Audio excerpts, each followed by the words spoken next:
Would like you to have a look at this particular project and notice its progress. So let's set it again, or for the first time should I say, and there we have it. So we have today there and we have the beginning of the project. Let's just go back to one day and look at when that was. So 29th of April 2024, and it's now the 10th of May.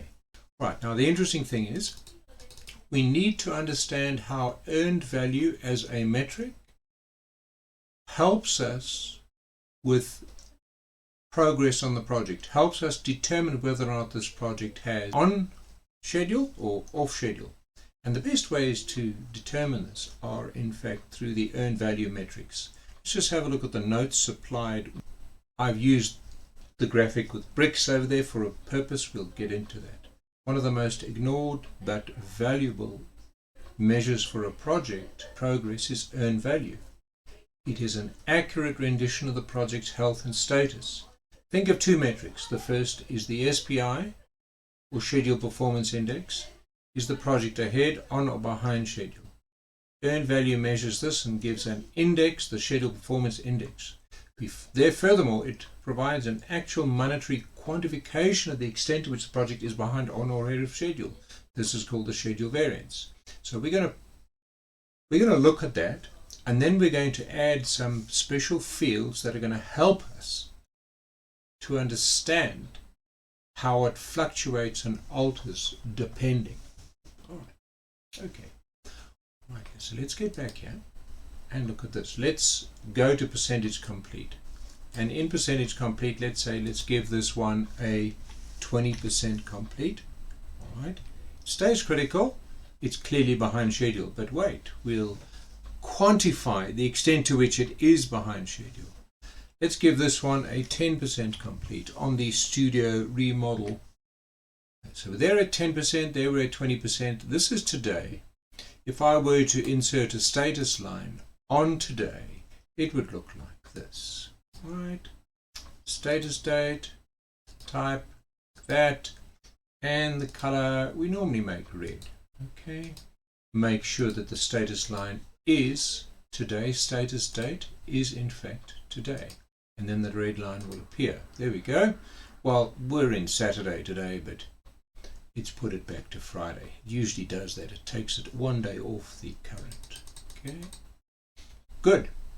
Now this is interesting, because if I'm to look at the earned value table, we go here, tables and more tables, and we go to earned value.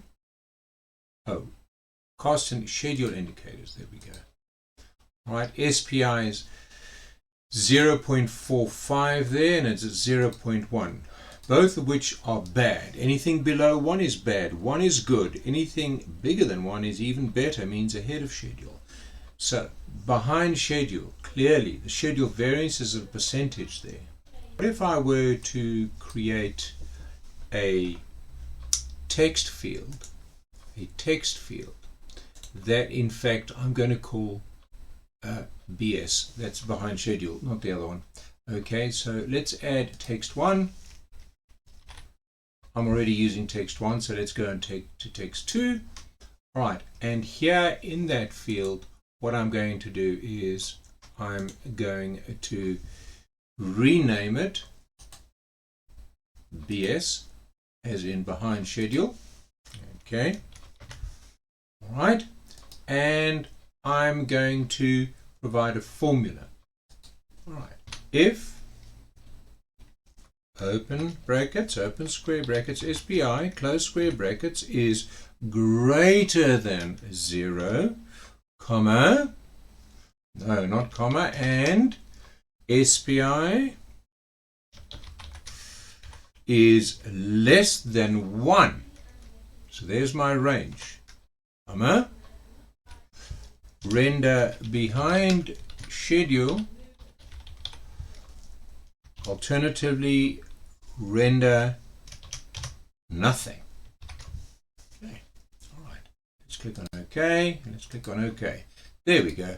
Those two are clearly behind schedule.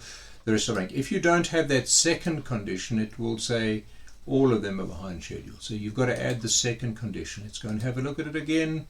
Second condition was if it's less than 1, well, that's correct, behind schedule. If it's greater than 0, then render nothing. That's between. Okay, good.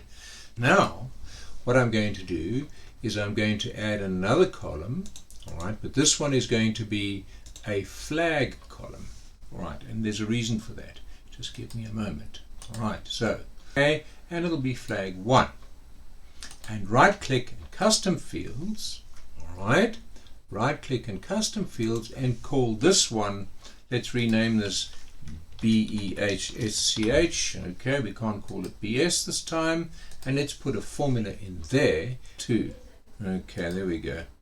All right, and yes, yes, no, no, no, no, no. All right, remember it was text 2, it wasn't text 1. Good, that's my mistake. Good.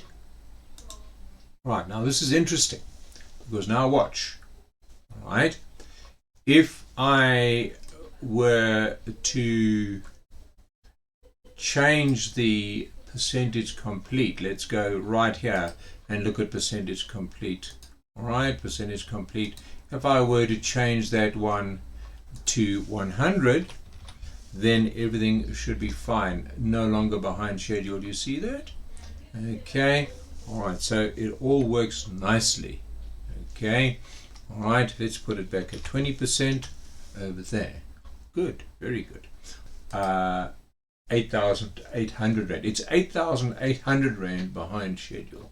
That's the cost to the company, because the planned value was 16,000, but in fact the earned value is only 7,200, hence behind schedule. Right. Now here's the next thing that's really interesting, and for this I'm going to turn my critical tasks color off. You'll see why. Watch here. If I want to change the color of all bars that are in fact behind schedule, I want to change the color of those bars. This is what I do. All right, double click here and I scroll. It doesn't work on the mouse wheel. Isn't that interesting? I need to work on that. I go down here, and what I'm going to do is I'm going to identify. All right, let's call it BS. Okay, and we can change its color. All right, to, let's say, not red, because red is critical. So let's change it to a dark green, like that.